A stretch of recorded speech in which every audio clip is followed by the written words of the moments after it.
What's your type? Of beer, I mean. Did you know that there are 3 different types of beer? I'll break down the differences in this video. Hi, I'm Joanne, the beer school lady, and I teach beer lovers how to taste beer with confidence and to build their knowledge of the world's favourite beverage. When you first start drinking craft beer, often you'll hear people say, oh no, lager is terrible, lager's awful. This is mainly because the first beers that we try when we start drinking alcoholic drinks are macro lagers that don't have an awful lot of taste. If you enjoy a macro lager, that's absolutely fine. Drink whatever makes you happy. Beer is about the enjoyment of drinking. But a lot of the time in the craft beer community, lager is a dirty word. Are you a lager drinker? It's absolutely fine if you are. I've been drinking more lagers in the last year and I'm absolutely loving them. Let me know if you like lager in the comments.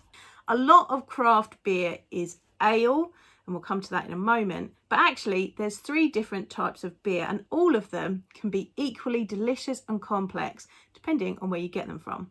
Let's have a look at the 3 different types of beer and what you can expect from them.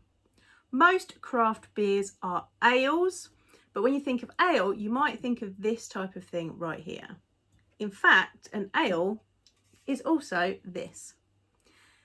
It all comes down to the yeast. Our 3 types of beer are ale, lager, and wild beer. The yeast that produces these beers can have a plethora of different flavours and aromas and showcases different characteristics in each type. Let's begin with ale yeast. Most of our craft beers will be produced with ale yeast. Its official name is Saccharomyces cerevisiae and it ferments at higher temperatures. We used to differentiate between yeast by saying they were top fermenting and bottom fermenting, but this school of thought is starting to die out. So it ferments best between 18 to 22 degrees Celsius, and what really makes an ale yeast interesting is that it adds fruity esters and spicy phenols to our beer. There are different yeast strains within the ale family and each one will do something slightly different.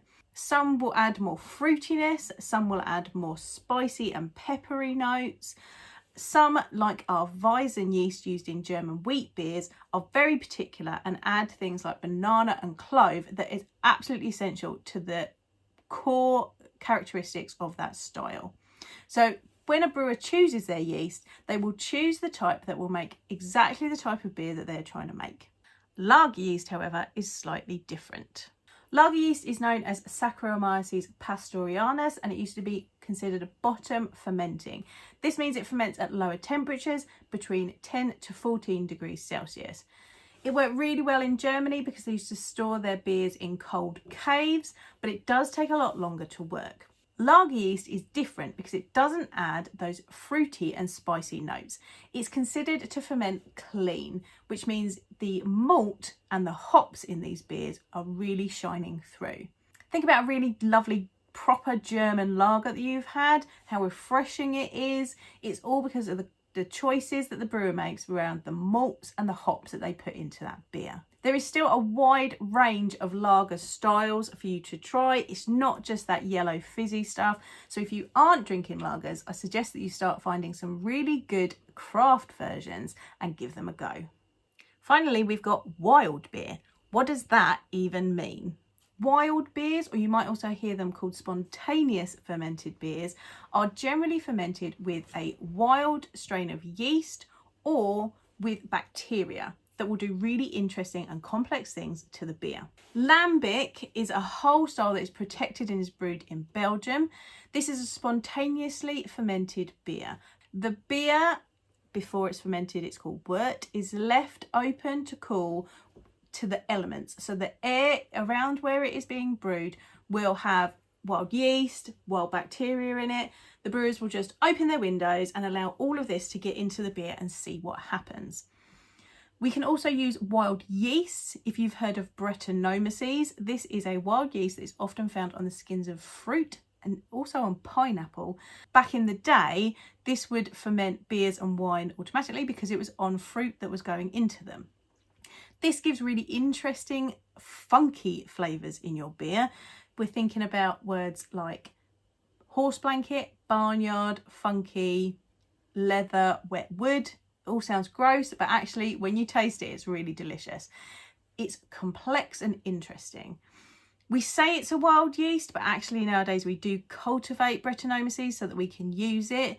But essentially it's not a brewer's yeast like ale yeast and lager yeast. So it's still considered wild. Bacteria is also used to ferment beers. This is where we get our lovely sour tasting beers. Bacteria like Lactobacillus, Aciobacter, and even a bit of Pediococcus is used to create interesting yogurt and vinegar flavours. Again, they might sound gross, but when they are mixed together in the way that brewers create beers, they are actually really delicious. Have you tried any wild, spontaneous or sour beers recently? Did you like them? Let me know in the comments. The thing with our wild and spontaneous beers is that they can be very unpredictable. Sometimes brewers will blend different beers together to create the flavours that they really want. Sometimes they will be aged over time to allow the beer to change and create different and complex flavours. Wild and spontaneous beers do age really well because they will be constantly changing because of those bacteria and wild yeast that are in them. Of course, it's not just the yeast that really makes our beers. Brewers have a plethora of choice of ingredients that they can use to create the amazing beers that you find in your glass. But yeast is pretty important and we shouldn't forget about it. And we should make sure that we try all the different types of beer to see what we really like. Are you ready to try out some different beers and maybe find your next favourite beer style? Watch the video that's on your screen now that will help you choose your next favourite beer.